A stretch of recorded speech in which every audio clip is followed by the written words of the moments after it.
Russian researchers in the late 1940s kept 5 people awake for 15 days using an experimental gas-based stimulant.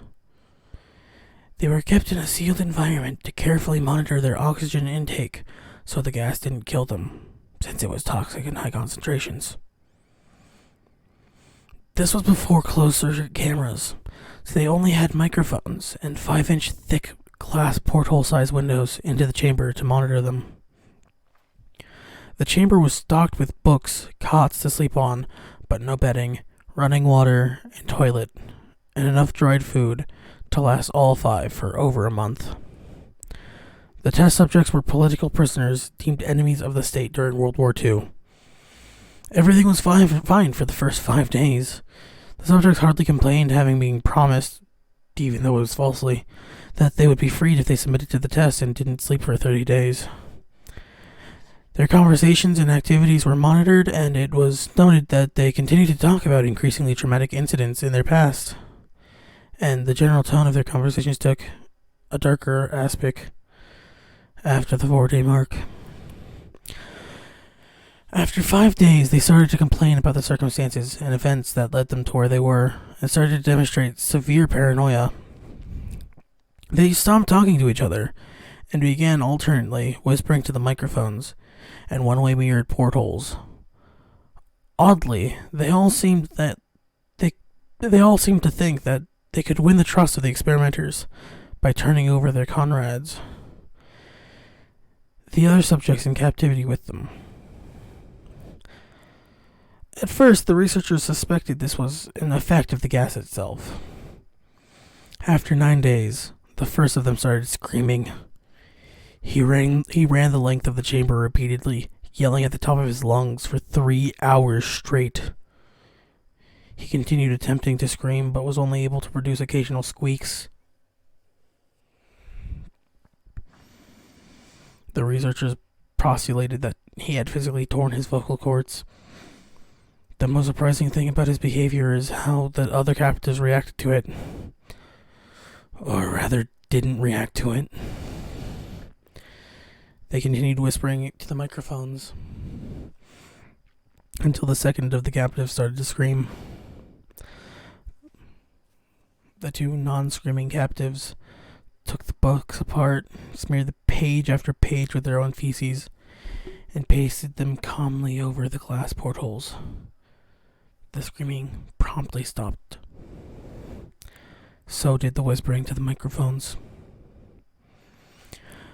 After 3 more days passed, the researchers checked the microphones hourly to make sure they were working, since they thought it impossible that no sound could be coming from 5 people inside the chamber.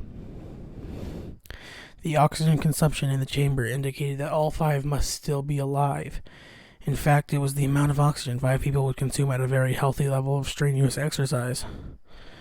On the morning of the 14th day, the researchers did something they said they would not to get a reaction from the captives. They used the intercom inside the chamber, hoping to provoke any response from the captives. They were afraid they were either dead or vegetables. They announced, "We're opening the chamber to test the microphones. Step away from the door and lie flat on the floor, or you will be shot. Compliance will earn one of your immediate freedom." To their surprise, they heard a single phrase in a calm voice response. "We no longer want to be freed." Debate broke out among the researchers and military forces funding the research. Unable to provoke any more response using the intercom, it was finally decided to open the chamber at midnight on the 15th day. The chamber was flushed of the stimulant gas and filled with fresh air, and immediately voices from the microphones began to object. 3 different voices began begging, as if pleading for the life of loved ones, to turn the gas back on. The chamber was opened, and soldiers sent in to retrieve the test subjects. They began to scream louder than ever, and so did the soldiers when they saw what was inside. 4 of the 5 subjects were still alive, although no one could rightly call the state of any of them. life. The food rations past day 5 had not been so much as touched.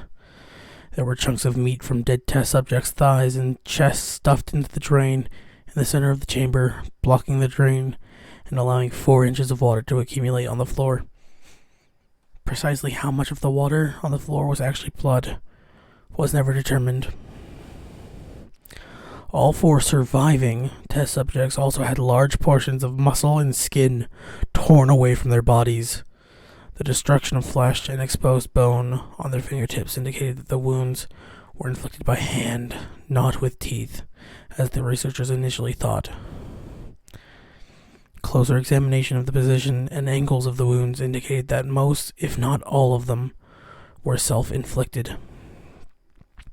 The abdominal organs below the rib cage of all 4 test subjects had been removed, while the heart, lungs, and diaphragm remained in place.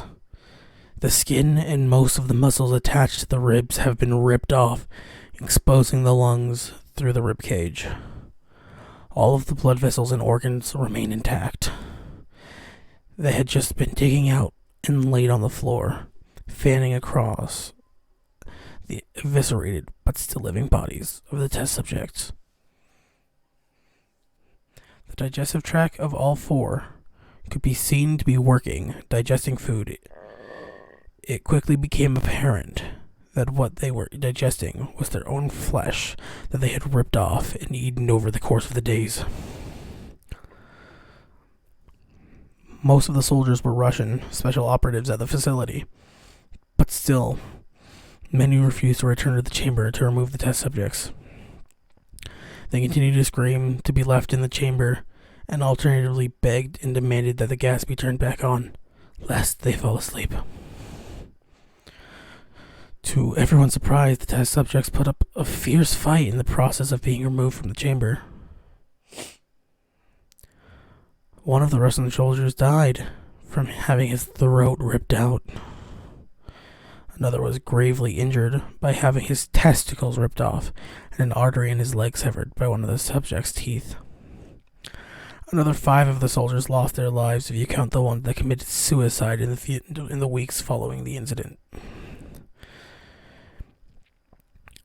In the struggle, one of the 4 living subjects had his spleen ruptured, and he bled out almost immediately.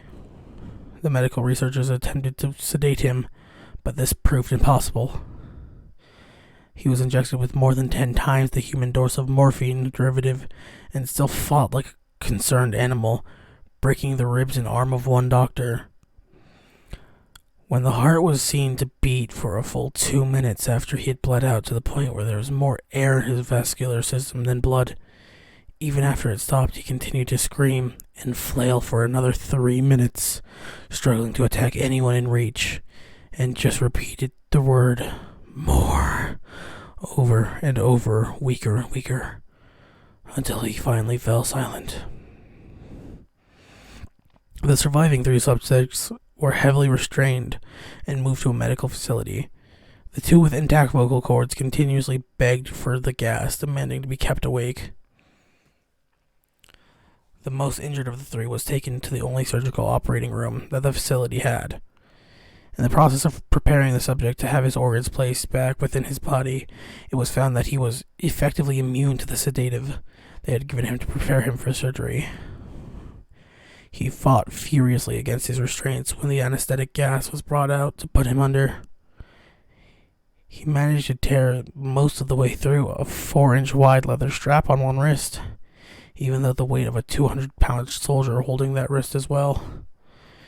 It only took a little more anesthetic than normal to put him under, and the instant his eyelids fluttered and closed, his heart stopped. In the autopsy of the test subject that died on the operating table, it was found that his blood had tripled the amount of normal level oxygen. His muscles that were still attached to his skeleton were badly torn, and he had 9 broken bones in his struggle to not be subdued. Most of them were from the force of his own muscles that he had exerted on them. The second survivor had been the first of the group to start screaming, His vocal cords destroyed, he was unable to beg or object to surgery, and he only reacted by shaking his head violently in disapproval when the anesthetic gas was brought near him. He shook his head yes when someone suggested reluctantly that they tried a surgery without anesthetic, and he did not react for the entire 6-hour procedure of replacing his abdominal organs and attempting to cover them with what remained of his skin. The surgeon presiding stated repeatedly that it should be medically impossible for the patient to still be alive. One terrified nurse assisting the surgery stated that she had seen the patient's mouth curl into a smile several times whenever his eyes met hers.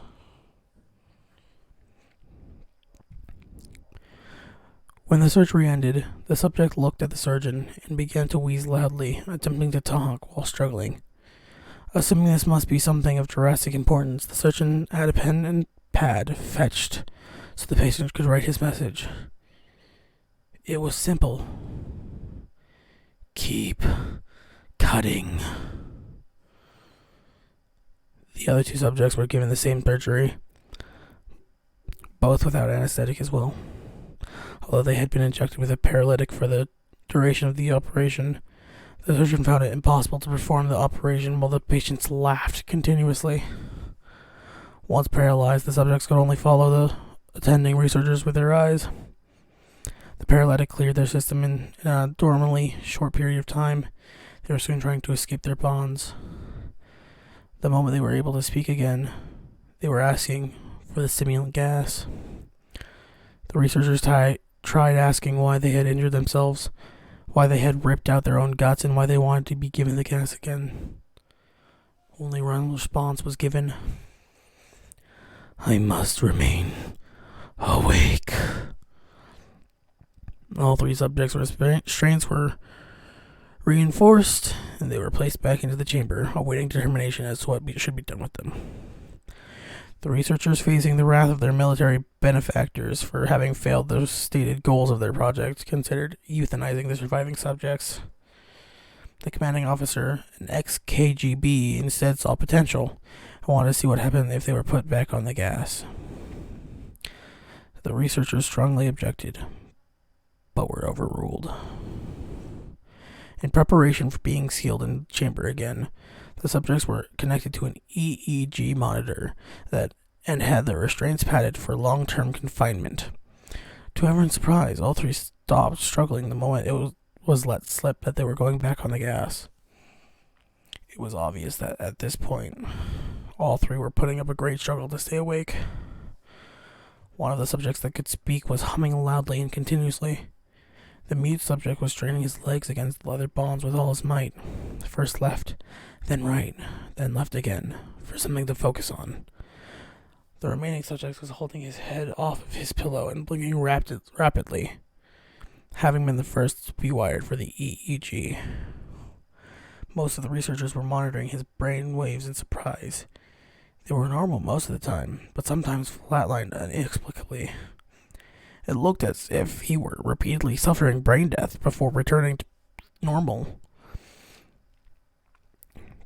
As they focused on the paper scrolling out of the breakaway monitor, only one nurse saw his eyes slip shut, and at the same moment his head hit the pillow, his brainwaves immediately changed to that of a deep sleep, and then flatlined for the last time as his heart simultaneously stopped.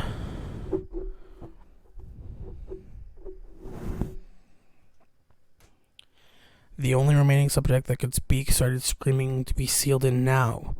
His brainwaves showed the same flat lines as the one who had died from falling asleep. The commander gave the order to seal the chamber with both subjects inside, as well as 3 researchers. One of the named 3 immediately drew his gun and shot the commander point blank between the eyes, and then turned the gun on the mute subject and blew his brains out as well. He pointed his gun out at the remaining subject, still restrained to a bed, as the remaining members of the medical and research team fled the room. "I won't be locked in here with these things! Not with you!" he screamed at the man strapped to the table. "What are you?" he demanded. "I must know." The subject smiled. "Have you forgotten so easily?" the subject asked. "We are you. We are the madness that lurks within you all, begging to be free at every moment in your deepest animal mind. We are what you hide from your beds in every night. We are what you sedate into silence and paralyze when you go to nocturnal haven where we cannot tread." The researcher paused, then aimed at the subject's heart and fired. The EEG flatlined as the subject weakly choked out. "So nearly